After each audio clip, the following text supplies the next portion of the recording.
Áno, som to ja a nasadám do tanku. Dobre, no, máš plyn na podlahe? Plyn na podlahe?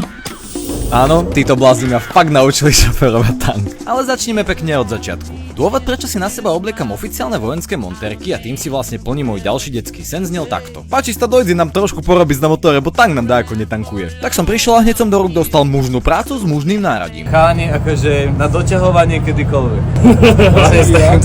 Samozrejme srandujem. Na leteckej základni sa nachádzam najmä preto, aby som vám ukázal, čo všetko ako vojak môžete vykonávať. Mňa okamžite nasadili na čistenie našej samohybnej húfnice Zuzana. To je super, toto ma už začína baviť. Áno.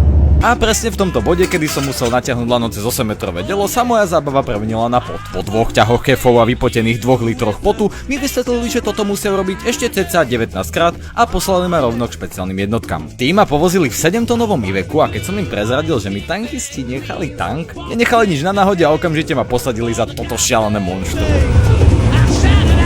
Samozrejme to ani zďaleka nebolo jediné vozidlo, ktorým naša armáda disponuje. Pozrite inak storky, dozviete sa o mnoho viac.